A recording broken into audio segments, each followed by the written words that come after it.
Hello friends, welcome to the third season of Grad School Buddy, a show that simplifies all your questions about graduate school. Hosting this podcast are Ayanfeoluwa Akinbola, an impact storyteller and development analyst, and Chimwemwe Chibuye, a development finance specialist with a focus on the private sector of emerging markets. Every 3 weeks, we highlight the voices and stories of people who have gone through the graduate school journey across different walks of life. We hope our invaluable insights on this show help you make better graduate school decisions. 3, 2, 1. Hello, friend. Hi, friends. Chimwemwe, are we doing hi or hello? Hello is very clear. What is it? Oh, it's hello that we wrote though. No verse. No, I know that what we wrote. Hello, friends. Goodbye.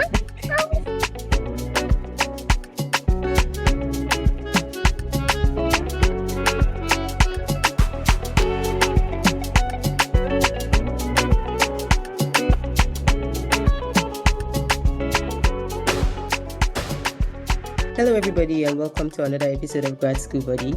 Today we are with the Geneva Africa crew from 2022. As always, we'll start by reading the bios of our guests and then we'll turn it over to them to get to know a bit about them and then we'll start our questions. Ayanfeoluwa Akinbola is a highly motivated go-getter who is passionate about environmental conservation, social development, leadership, and youth empowerment. Her future career goal is to contribute to the development of our country, Nigeria, and Africa, in line with the Africa Agenda 2063 and the Sustainable Development Goals. She holds a bachelor's degree in civil engineering from the University of Ibadan, Nigeria, and is currently enrolled at the Master of Water Engineering program at the Pan-African University Institute for Water and Energy Sciences, including climate change, Algeria. Chidinma Uka holds a bachelor's degree in economics from the University of Nigeria.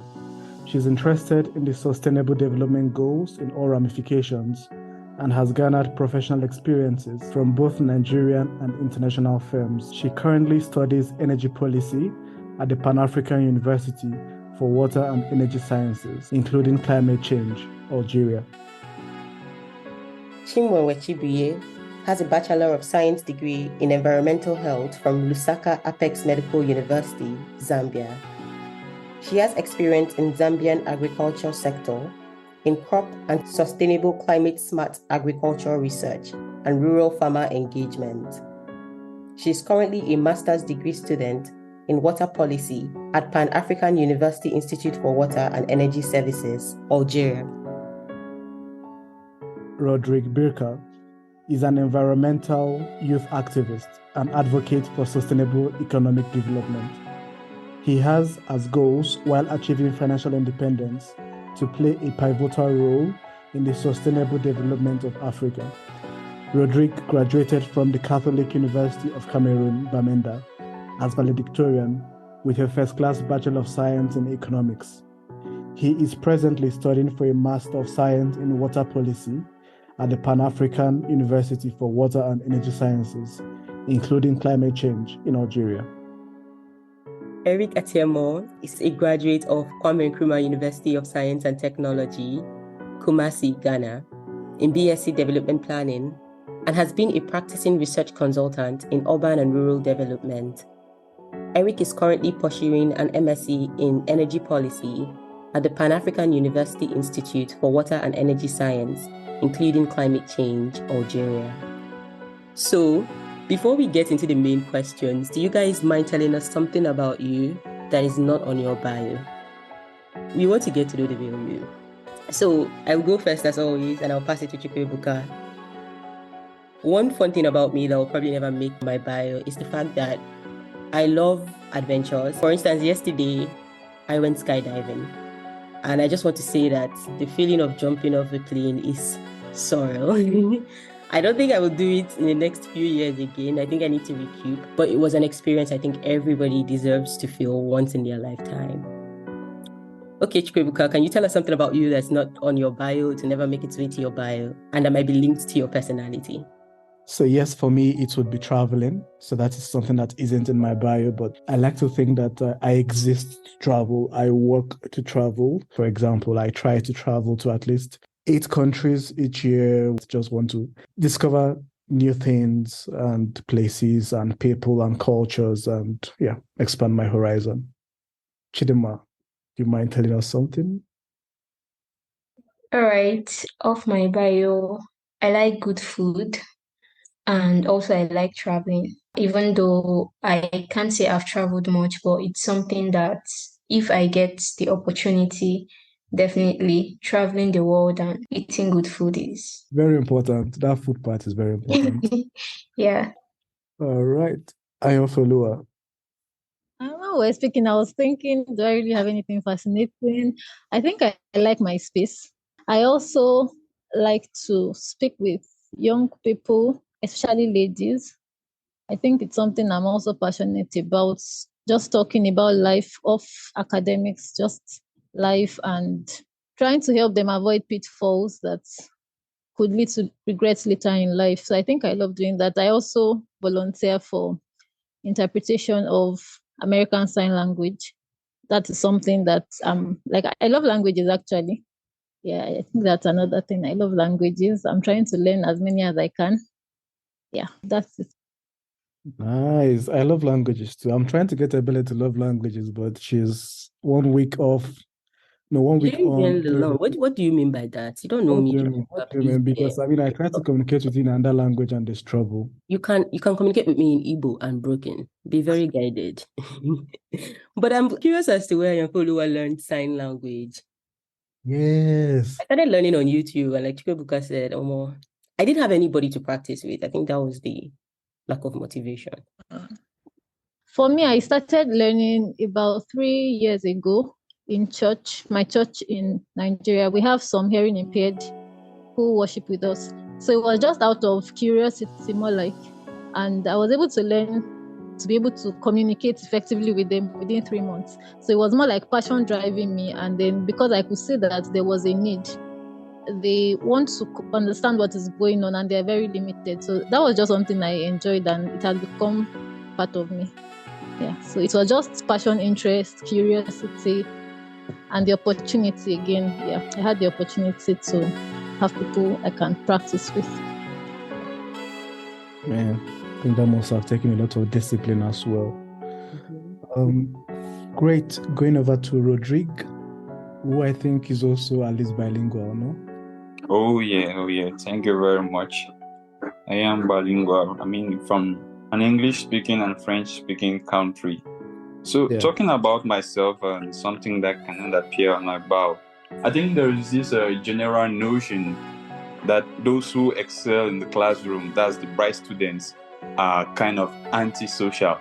I don't know if you've experienced that in your own academic settings, but I came out to be someone who kind of broke that rule, because while being someone who excels very well in class, when you go out to the social activities, I'm kind of a pace setter there. I'm someone who believes that when you achieve some level of success, especially in your academics or any other projects you're working on, it is very important to go out there and celebrate and relax. So when we talk of activities out of the classroom, for example, traveling for short trips and vacations, going out to relax, visit places, clubbing and all of that, I think I am a leader in all of those. My mates here can attest of how we have enjoyed activities together in Algeria out of the classroom. So that's something I love very much. Talk about an all-round formation. Basically saying when it's time to work, when it's time to have fun, have fun. Good. I guess during the course of the next few minutes, we will get into that, because I think that's something really people are trying to learn and understand how to do, how to find that balance. But let's allow Chimwemwe to tell us something. I think I would say I love reading. If I had an option where I wouldn't do anything and just read, I would go for it. And another thing is, I recharge by not being in social settings. I had an option of not meeting anyone and just being by myself, I would take it. So I'm currently looking for a job that will allow me to work solo and read a lot of books. I felt deeply. She spoke to me. Like, go ahead. No, but like it's just like I felt from a very deep place because, and I think it's the same thing when like Ayanfeoluwa said that she likes her space. I'm like, these are my people. I really, really love my space too. And I also love how diverse things you guys do outside your bio are. You guys like to read, you guys love food, you're into mentorship, you're into celebrating your wins, and most especially, like you're not afraid to be a recluse when you need to recharge, re-energize. First of all, I want to confirm what Rodrigue said. Yes, we like to party a lot. Not party a lot, but then when we have the opportunity, we try to just have fun because Algeria is a place that you barely see things like that. But then for me personally, I'd say I sometimes like my personal space and I use that to write. Chimwemwe likes to read, I like to write. I like to write poetry, spoken word, and all that. Also, back in my first degree, I connected with the community. We talk to people who see themselves to be vulnerable and all that. Advise them, mentor some of them and all that. And I think that aspect of me is something that I'm really grateful for. Yeah. So that is just a little about me that I would want to add aside from my professional bio. Okay, Eric is like, I just want to confirm the rumor you heard is true. We love to party. So anytime Chikwebuka and I are in Algeria, we hope you guys will shall take us to go and party because I can't lie, I have to sleep at 10 p.m., but I'll party with you till 9:55. Well, I think Ebele is trying with 10 p.m. because by 7:45, I should be heading home, and by 8, I should be in bed. I'm amazed that your party hours are all ending at 9 p.m. and 10 p.m. At 10 p.m. is stretching it all. And if you try it, I will sleep at the club. I have done it before. It's not. I will find a corner and sleep. You will be embarrassed. My God. I haven't been to a club. You know what I mean? I'm chatting with some people and they're like, guys, let's catch up. What time? Someone says 7 and I'm like, AM or PM? Because actually I'll rather be 7 AM than PM. Let's go, let's have breakfast. There's so many contests out there. It's very easy to get inundated. So how did you guys hear about the Geneva Challenge? Can you tell me about your experience? What day one was? Okay, so this is Ayanfe speaking on behalf of the team. The first encounter with information about the Geneva Challenge was in our school, the Pan-African University. For me, it was on the billboard I saw the news of previous participants from our school who had applied and got to the finalists and went to make the presentation. They came third. So that was the first time that I saw anything about it, and it caught my attention. And I think that was where the journey began, because I then started finding out more. What is this really about? Who can apply? What are the requirements? What does it entail? And all of that. So I think the first exposure to it was in the Pan-African University. Okay, and just out of curiosity, so you said you found the billboard in your university. Did you find the billboard and then go tell everybody in the group? Was that what happened? Okay, so prior to that time, I had a link with one of the participants on that team before I got admission into Pan-African University. So when I saw the person's name there, I just had it in mind that I would reach out to this person and find out how did this person go about it and what it really is about. But because of the tightness of schedule and all that, I didn't get to do that immediately. But I had it in mind. Like Mary said, she kept all this in her heart. So I'm very faith-based. I'm a Christian. And I started praying about it, to be very honest. I started praying about it to know if that is really what God would want me to even be involved in, because there are a lot of opportunities. And like you said, it's easy to get overwhelmed, inundated with all the possibilities outside, and you're chasing everything and getting nothing. So I started praying about it and finding out more. So I think God just ordered the steps of his daughter, right? So I think I reached out first to Rodrigue. We were all new, by the way. We were all new. I didn't know anybody, even Chidinma, my sister from Nigeria. We all met there. So I didn't really know who was who or who could do what. I only knew myself. And it wasn't like I felt I had it But I knew that was something God would want for me to be involved with. So I had the prompting to reach out to Rodrigue first. And then I shared with him, oh, there's this. And he said, okay, he could reach out. There was somebody else he suggested who along the line couldn't come on board. And then there was somebody else again. And then I reached out to Chidinma next. And it clicked with her. Apparently, she had also come across it. So we started talking and planning about it along that line. And she suggested Eric. We went ahead also. He was willing to join the team. And Chimwemwe also. So everyone that joined the team joined voluntarily and they all caught the vision. Yeah, like you already noticed, we are very diverse. We are very different, but we also have very many things in common. So it was a shared vision. And we had our first meeting just to onboard and see, okay, this is the plan. Are you willing? Will you be able to make the sacrifice? We don't really know how it will go, but let's just start it by faith. And that was how the journey began. Yeah, God helped us all. It was a very interesting journey, very interesting ups and downs. Days when somebody's like, oh, what is this? What are we doing? What are we even doing? Right? So everything added up together to success, and we're grateful for that. I really appreciate every member of the team. Each person brought invaluable contribution to the team, different perspectives. It was just an awesome experience. Yeah. Hey, that's really exciting. I think this also speaks to the testament of everybody on your team, because it shows that for you to ask somebody who do you think will be willing or brilliant or contribute enough to this project, and they suggest somebody, it means that person that has been suggested, they have a high level of competence. And I guess this is a lesson for all of us, like whatever you do, do it well, so that even in rooms you're not in, people are always willing to put your name out. And of course, I have lots of follow-up questions. You alluded to the fact that you guys made a lot of sacrifices. There were ups and downs. And also you highlighted the fact that you guys are very different people, but have a lot of very common grounds. And I'm sure as we go through the show, we're going to kind of touch on each aspect of that. But thank you for sharing with us how you met and how you found out about the Geneva Challenge. Thank you. I guess my question would be focused on your background, because to my knowledge, the Geneva Challenge is open to master's students in various fields.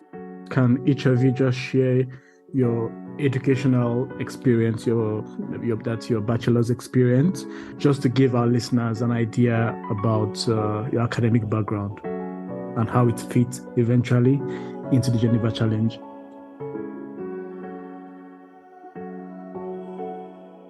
So I graduated from the Kali University of Cameroon, where I obtained a BSc in economics.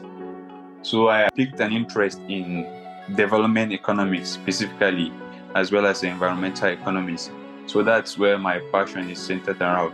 And then I finally got the scholarship to study at the Pan-African University of Water and Energy Sciences. So while we were there, and Ayanfeoluwa brought this up, and I looked at my background and I said, yeah, this is basically definitely something I'm going to be interested in, because it definitely fits my goals, and I think I'm equipped with some of the skills or knowledge background which I can use to contribute in building something interesting as concerns this challenge. Thank you, Rodrigue. Chidinma? Just like Rodrigue, I studied economics in my undergraduate, and I had a very big affinity for development economics. It was more like a background, like it created a fair background for division to fit into the team. Thank you. Great. Could we go ahead with Chimwemwe? My undergraduate is in environmental health, but my overall experience is in sustainable agriculture. My background helped in the solution because our solution is based in sustainable agriculture and how to ensure that rural farmers are not in constant poverty due to the challenges in the agriculture sector. So that is where I came in, because I have a little bit of leverage in agriculture. I knew the points in the agriculture system where we could leverage our solution. Okay, interesting, nice. Eric, would you mind? Yeah, for me, I graduated from one of the known universities for science and technology in Ghana, which is the Kwame Nkrumah University of Science and Technology. with a bachelor's degree in development planning. And development planning is basically about community planning or community development. And one thing throughout my first degree that I picked up was the interest in research and development across various sectors, be it agriculture, livelihood. It was focused on agriculture and livelihood situations or livelihood improvement. And for my final year research, for my first degree, that was what I focused on. The livelihood of people in remote areas, looking at their challenges and making recommendations to how their livelihood can be improved. So that has been my experience educationally and personally. Thank you. Great. Thanks for that. Ayanfeoluwa.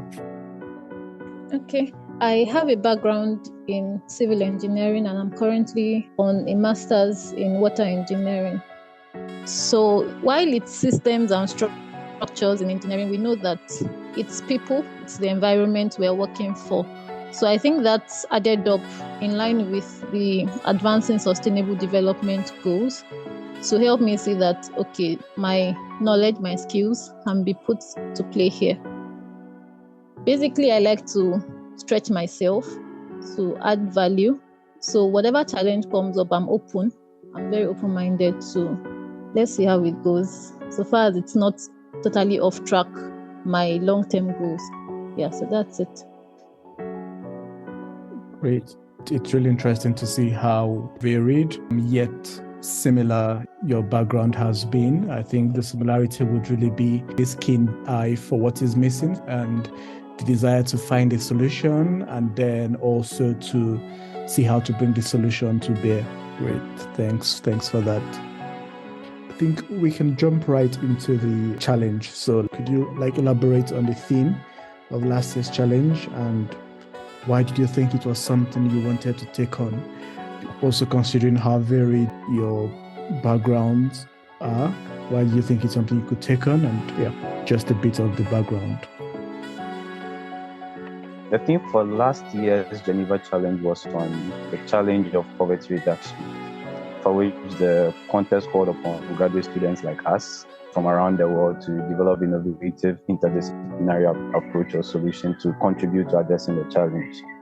So for us, we put together this team with the help of our leader, Ayanfeoluwa, to explore a formidable aspect of livelihood and development, which is facing a huge challenge in most African countries. And this, I'm talking about the agricultural sector with the issue of post-harvest losses. So it was from that perspective that our team was coming from, and for which we developed the proposal to submit to the Geneva committee to enter into the challenge. Yes. So for us hearing about the Geneva challenge, it spiked our interest and we pushed to put in this application, and we represented the African team or Team Africa, which is how it's known.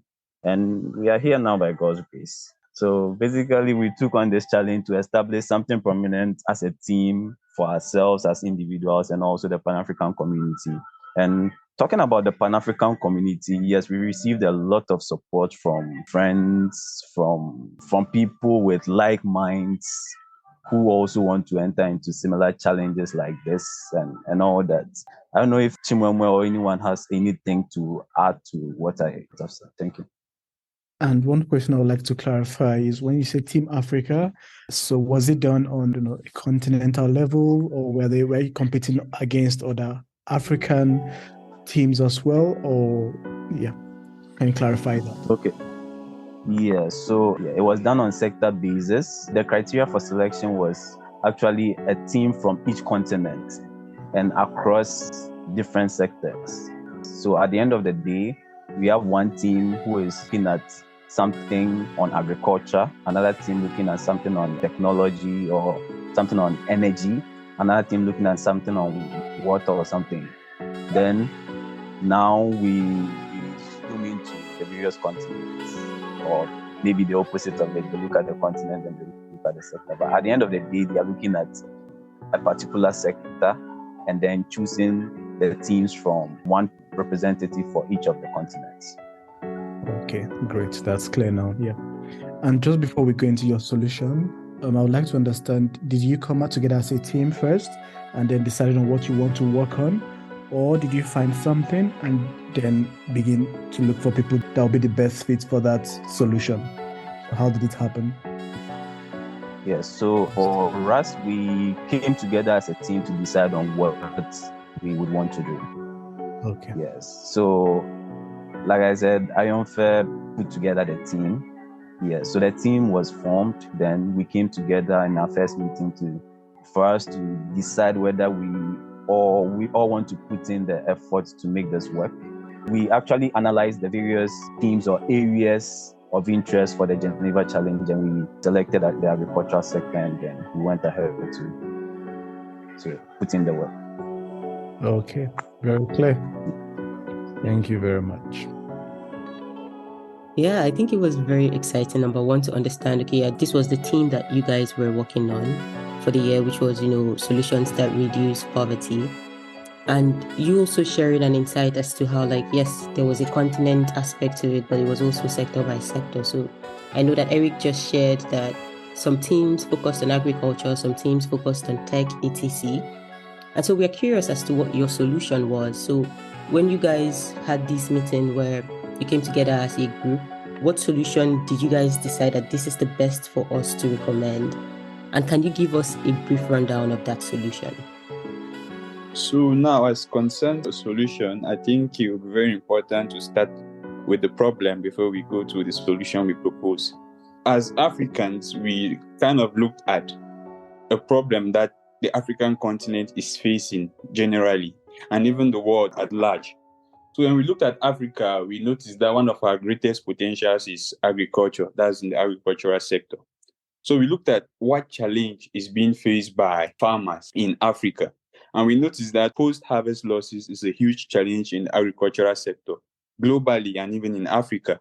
In fact, the rates of post-harvest losses annually are 30%. That means 30% of what people produce is lost after harvest every year.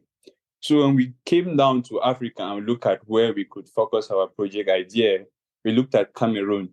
And from our investigation, we noticed that 40% of maize produced every year in Cameroon is lost after harvest.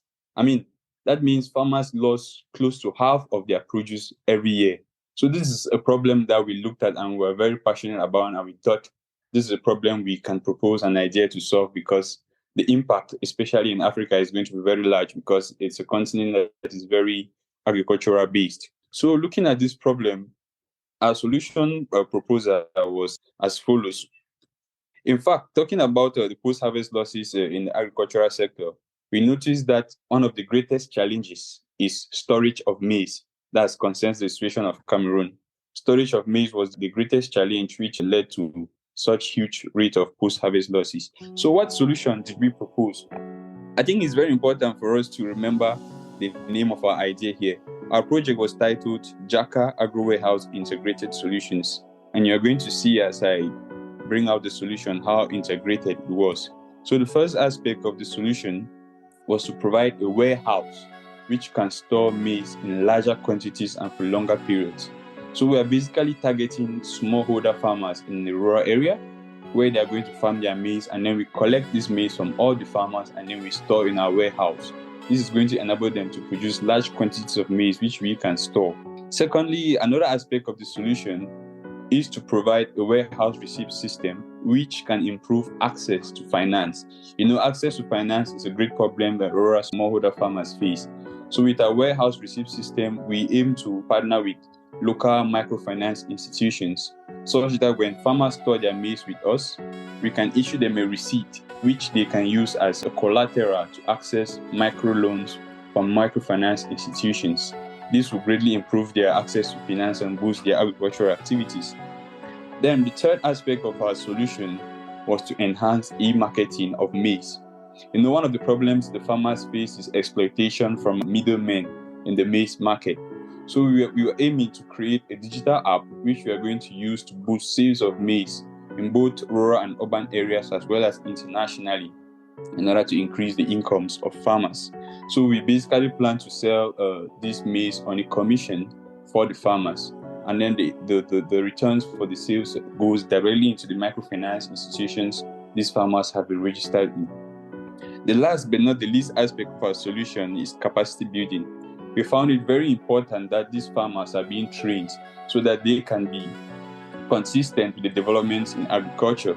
So we aim to partner with existing organizations to train these farmers, especially with climate smart agriculture. And then we also plan to train the farmers on post-harvest handling, because with regards to storage maize, we are going to be expecting high quality standards. So it's very crucial to train the farmers on how to implement better post-harvest handling techniques in order to produce a good quality maize. I think this is basically a summary of the solution we are trying to propose to solve this problem of post-harvest losses in the maize farming sector. Thank you. Okay, Rodrigue, thank you. I'm blown away. I believe that our solutions as development specialists should center the people at the end that a lot of people often forget. And I love how your solution goes to the root of the problem. It tries to see, okay, what is the problem? I love how you guys identified that agricultural losses affect farmers such that they lose 30% of their produce. And I love that you took it from the problem to solution lens. And so to recap for our listeners, they had a 4-system approach to solving the issue of agricultural losses. Number one, they identified that the biggest problem was with storing the goods that farmers had produced.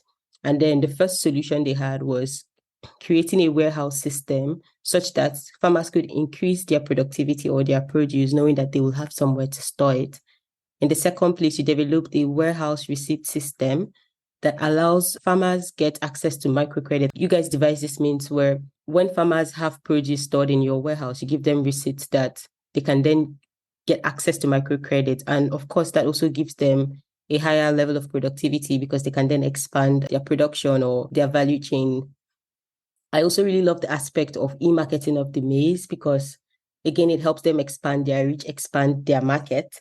But then capacity building is one that's also very important because I always like to say that as development specialists, our success comes from being able to leave a community and the community is doing just fine with the projects that we have enacted. So the capacity building that helps to ensure that they stay abreast with technological changes in the development sector in Africa, especially as far as agriculture is concerned, is also really a terrific idea that you guys have come up with. And just so we are certain, we know that when you started, you didn't have these 4 ideas already, this is what we are going to do. So were there other ideas that made the list? And what made you think these are the ones that we want to push forward as solutions? Okay, I think there are actually a number of ideas that came to the list. But I think what actually helped us, because, it's the first time we were applying to this thing, so we were first timers. In fact, we had a very comprehensive solution. We were not specified. We tried to address challenges in the agricultural sector generally. So when we submitted our project to one of the students who participated in this challenge, that's one of the previous winners, that's someone who helped us very much because I think he or she reviewed our project and encouraged us to streamline to one specific problem. And that is how we arrived at post-harvest losses. Because from the very beginning, our project targeted all the challenges in the agricultural sector. You can name them: challenges of finance, challenges of storage, climate challenges, and all of that. So our project was aiming to solve all those problems farmers are facing. But after a review from one of these persons, he advised us to streamline our project to one specific problem. And that is how our solution was also streamlined to these 4 specific aspects.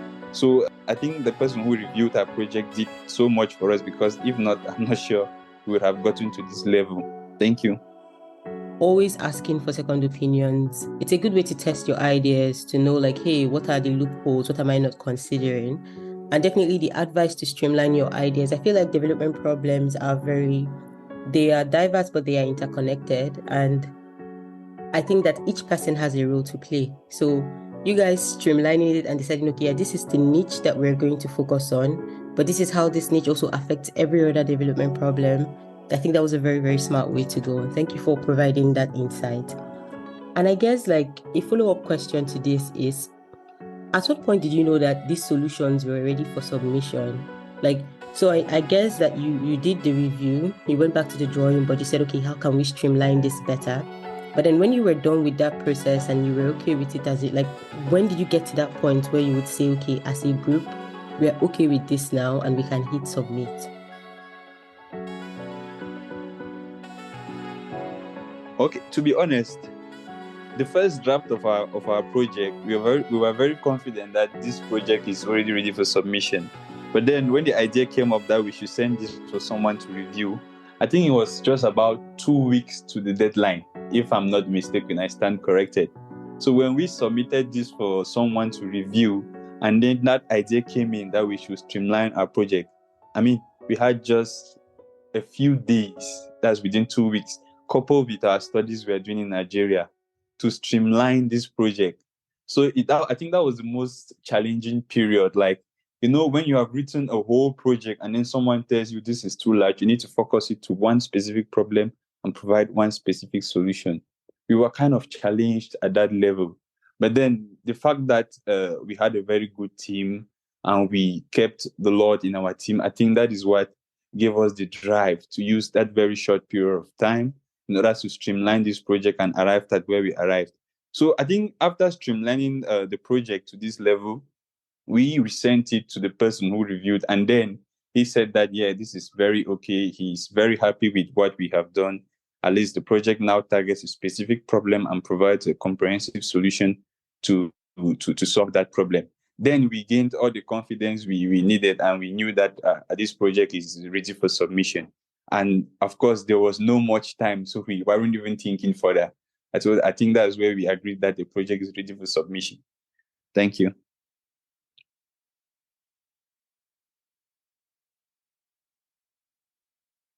Thank you. And like, I also love the sincerity with Omo. Yeah, we took it back to the person who reviewed it. He was okay with what we had done, but then we did not have time. So we were like, okay, yeah, we have to submit it. But then I think that the fact that you guys were also able to redirect in such a little time shows that you were already equipped with, it's like you already had the sauce, like you just had to completely finish making the stew. And it alludes to the dedication and commitment that each of you had to the project. So yeah, thank you for sharing that with us.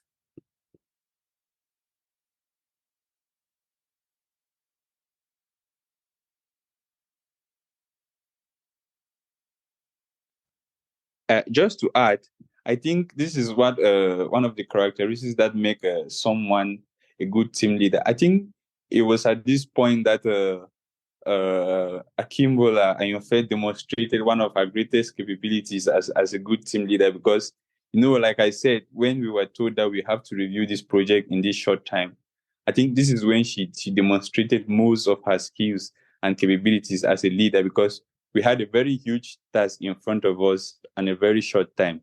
So she is the one who moved the team throughout this period and until we submitted. I must give credits to her for that. It's very important to have a very good team leader in your team. Thank you. Thank you. Now you've made me curious. Like when you say that and of course, like it's not me trying to say, I'm not be coming down for you.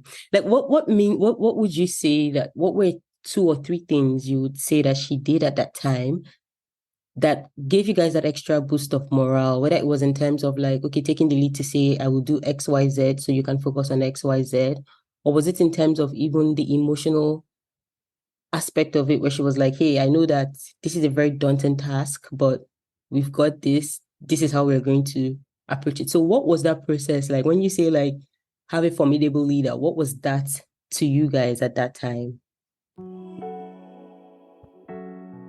Okay, so if I can come in to respond to this question. So I can still remember vividly, we were in our meeting point. We had 2 options actually, to give up or to continue. So I tried to tell us that we have these 2 options, to give up, to keep pushing. And we can't know if we would win if we do not give it our best. Everybody was devastated, to be very honest, because we had our very tight academic calendar and we needed to almost rewrite everything in 2 weeks. So she just encouraged us and we started breaking down the task. how to align our work with what our reviewer suggested. So everybody got their task that night, and we got like a very tight deadline. At that point, we were not looking at, playing around or something. We knew that all of us, we had our academics to focus on, but we all knew that we had come too far to give up, because she told us specifically, I think I will just paraphrase what she said. She said, if we are giving other people more chances to win, so we just have to do this. And so she divided the task, gave everybody their part, and gave us a very strict deadline, which by God's grace we all met up with, and that was how we progressed. Okay, so she told you people go big or go home. I love it. I'm sorry, my network keeps logging me out. I don't know. Just hearing your team members have just been praising you for like the past 2 hours. I wanted to say something nice. I wanted to say something before we continue that. While yes, I was a team lead, glory to God, there was a need to have somebody stand as the coordinator of the team. So since I kind of suggested it to everybody, it was a unanimous decision for me to just continue as a coordinator. But I'll tell you that I wasn't quite team leader in that sense of team leader, because we were all into it. We were all neck deep into it. So it wasn't kind of a solo thing, which has also helped me gain a lot of capacity and skill. It wasn't easy, to be honest, because sometimes I'm like, it wasn't like I was so resolute at some times too. I also had my down moments with it. But I just felt like, okay, since we're all into it, let's just all be into it. Yeah, so it wasn't an Ayanfe thing at all. It wasn't. Yeah, but I'm grateful again for the kind of people that I worked with. I was telling my sister when we submitted that, okay, this was what we did and all of that. So she was like, all this kind of teamwork, was it everybody that really worked? I'm like, I've never been in a kind of team like this where everybody gives 100%. It was really amazing, to be honest. Yeah, and I think the question is about when we knew that it was time for us to submit. If I'll give a one-word answer, I would say it was deadline, because we kept working consistently from the time the registration was open, or even before then, when we had our first meeting, until about 2-3 hours before the deadline. Because of time zone differences, we were just like, we must submit this thing. So it was more like the deadline made us submit, if I would say, and we were working consistently from the beginning.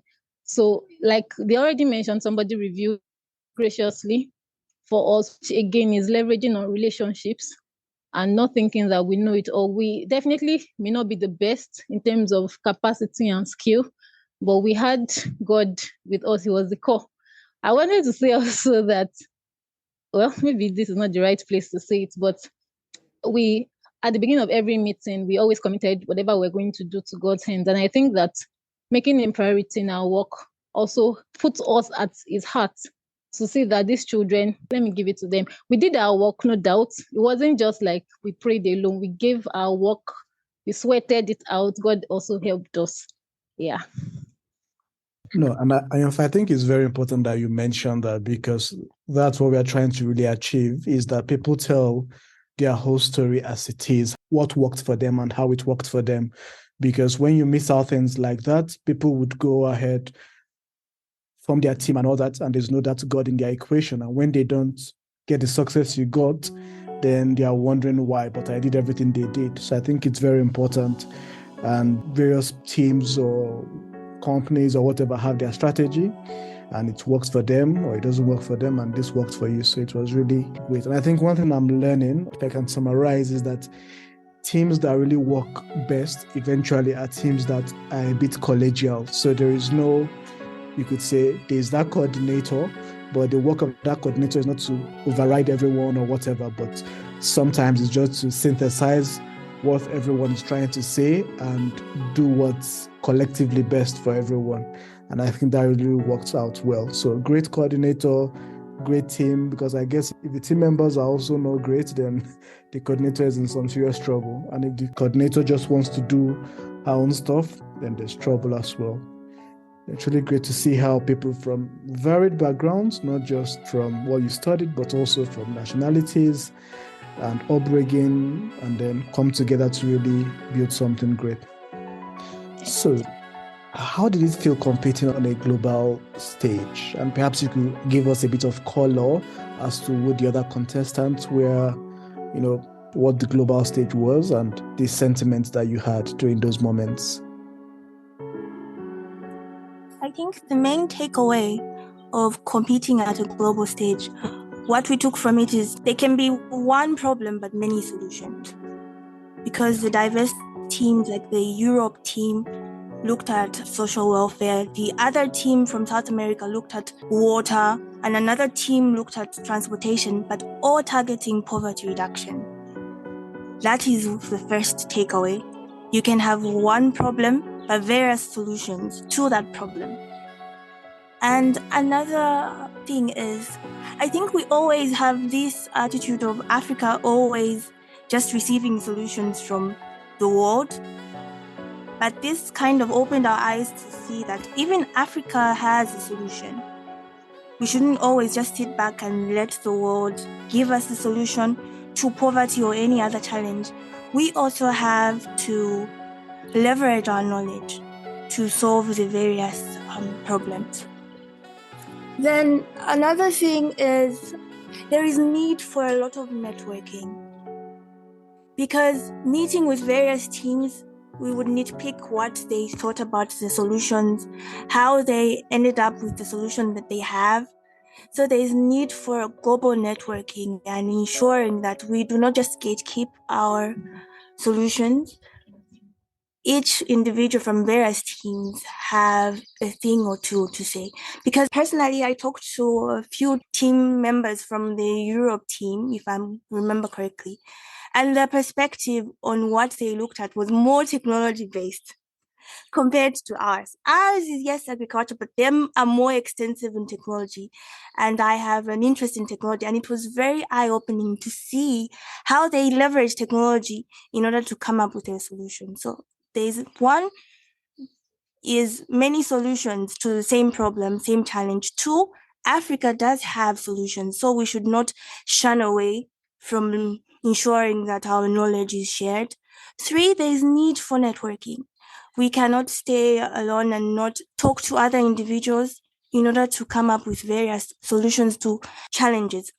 Poverty is not the only challenge we face nowadays. So those are the takeaways. Okay, pretty interesting here to really understand that the best people to provide a primary solution to their problem are the people facing that problem. And I guess that's why one problem and you have many solutions, because people from various places understand better their people, the circumstances and all that, and can bring forward the best solution. But also that need to network globally so that you can always refine your solutions and get the best out of life at the end of the day. Really impressive. Great. Now moving on to the implementation phase, and now you've gotten to the global stage, you've competed, you've won. How is the implementation going? What problems are you experiencing? Also, what collaborations are you trying to be part of? Because I guess that, like you said, this is a problem with various solutions. So have you seen the need for some refinement and all that? Okay, thank you very much for that question.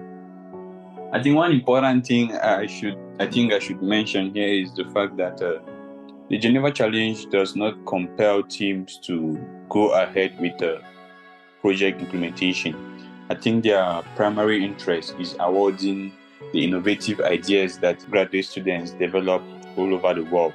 So going ahead with implementation is basically a sole decision of the team concerned.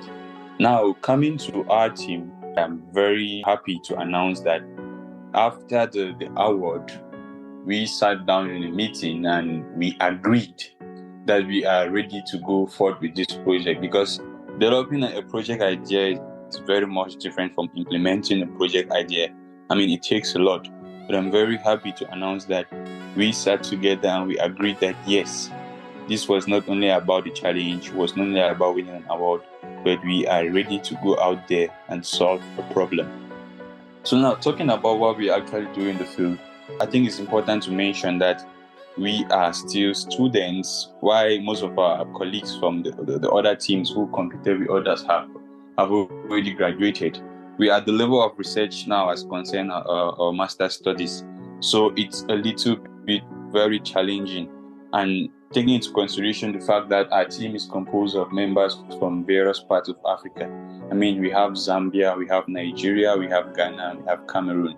So we are at different areas in the continent now and practically carrying out our research in connection to our master's thesis. So what we basically agreed on is this project is intended to be piloted in Cameroon, the northwest region of Cameroon. And currently, I am the one on ground since I am from Cameroon. And the only activity that will be going on for the moment is research and data collection. Because to implement such a project, we need to get some more insight as to what is basically happening on the ground. So the only activity that is currently going on or will be more implemented fully is research. Thus, we are going to collect data or details on more challenges that farmers are facing. And we are going to deliver this idea into them and see the level of reception of the idea. Because we developed this idea, but we need to bring it out to the field and communicate it to these farmers. And then we note the level of acceptance and discuss with the partners as well. So this is basically the level at which we are, is the level of research and data collection. After which we are going to decide how we are going to intervene. And I think that will basically be at the end of our master's program, because we are currently carrying out research, like I mentioned, and we're supposed to travel back to Algeria. I think in October, we have to defend and graduate. Then after that, with the data we have collected, I think we are going to have a series of meetings and then we decide the way forward. I think that's basically what I can say as concerns the way forward for this project. Thank you.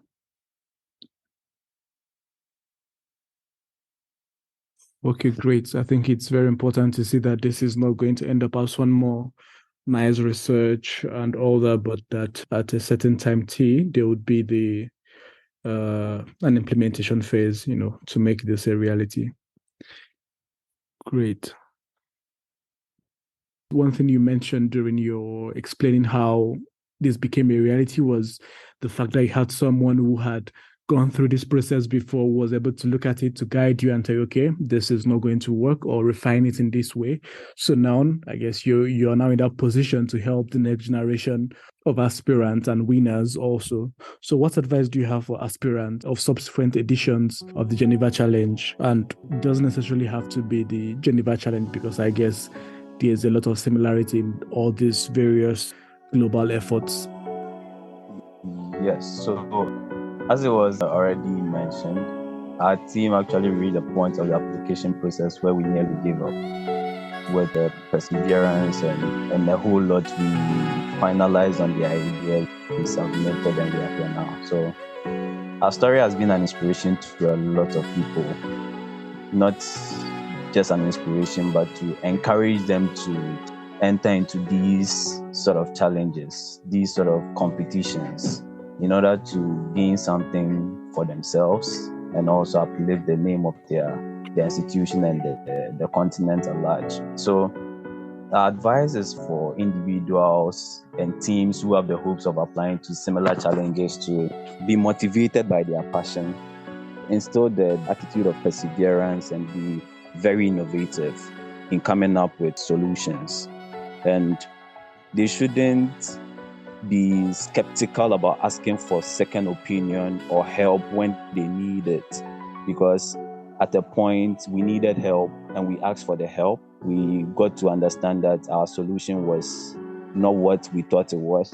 We refined it, and that was what actually made us excel. So asking for second opinion is something which we would say is normal. They shouldn't fear, or they shouldn't think someone will steal their solution. They should actually reach out to someone they think is capable of giving them that second opinion. Also, every team needs someone to guide the team. It could be a leader, it could be a coordinator, but then there should be someone who would more or less motivate the team when everything is down, someone who would hold the team when team members see that the team is kind of diverting from what the objective of the team is. Someone to put the team in line always. So from my side, I'd say that is some advice for future aspirants or aspirants who want to enter into similar competitions or take on similar opportunities.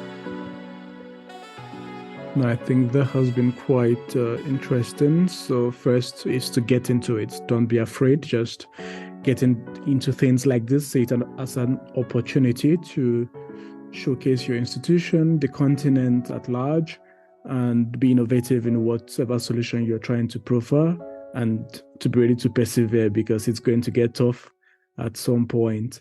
And really interestingly, to be open to asking for second opinions for help. And I think even more so is accepting the second opinion and the help, because you guys are quite brilliant. You came together, you provided something, and someone then looks at it and says, nah, this is not going to work.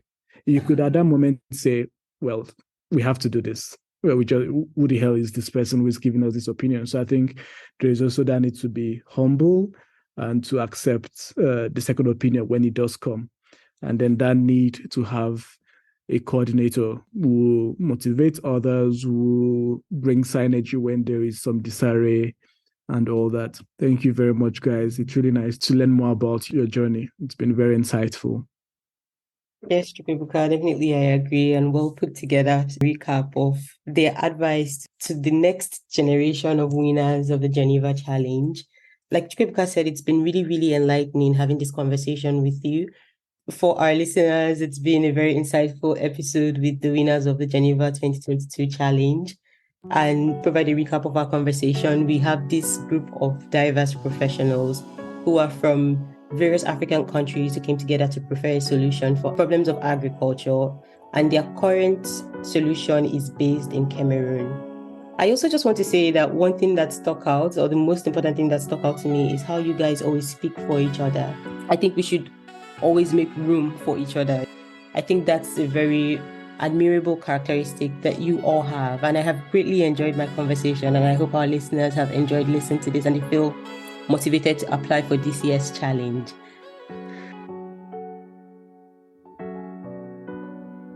So for people who have heard about your project or your solution and they want to collaborate with you, where is the most efficient place for them to reach you? Okay, I think let me begin there.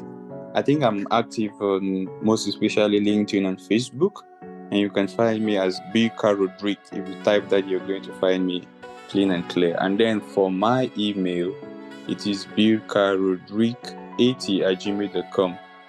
That's BIRKA Rodrigue RODRIGUE 80@gmail.com. I don't know if that's fine. That's perfect. We will transcribe it. Yes, so for me, anyone can reach me on Facebook or LinkedIn, because these are the two platforms that I'm very active on. Profile name is Eric Apia Atiemo. When you type Eric Apia Atiemo, you should be able to get it. It's the Apia is APPIAH, Atiemo is ATIEMO, and for my email is eric.apiaitiemo@gmail.com. Thank you. Thank you, Eric. All right, for me, I'm more active on LinkedIn and via email. So on LinkedIn, I'm Chidinma Uka, CHIDINMA UKA. Then my email address is chidinmalucy.uka@gmail.com. So just Chidinma, like I previously spelled, Lucy, Uka, no space, they're all together.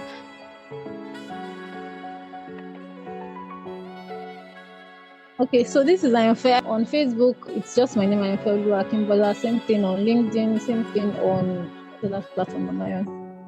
Yeah, Instagram, same thing. I'm also a YouTuber, by the way. I wanted to add that to what I do off my bio. I'm a YouTuber, and my YouTube name is Ayanfeoluwa Gold. So you can do well to also check it and subscribe. It's a growing channel. Yes, I would love to connect with everybody too. Plug the YouTube channel in. What's your YouTube channel about? Thank you for telling us at the 11th hour that you have a YouTube channel. Yeah, I've actually not been consistent very recently because of a lot of things ongoing. But by God's grace, very soon I'm going to be back fully. It's Ayanfeoluwa Gold. That's just the name. Okay, thank you guys for sharing. Chimwemwe, I don't know if you want to go. Yes, you can find me on LinkedIn, Chimwemwe Chibuye, I don't know if you'll be able to spell it though. Chimwemwe on LinkedIn. We'll spell it for them. They shouldn't worry. It should be coming down. Okay. Thank you. Thank you guys for sharing. I think that's everybody now. And we really appreciate you guys taking this Sunday to be with us. Chimwemwe, would you like to comment? No, just thank you very much. It's been such an interactive session. Looking forward to building on this relationship. For sure. And thank you to the listeners for listening to this point. We hope you've enjoyed this episode. See you next time.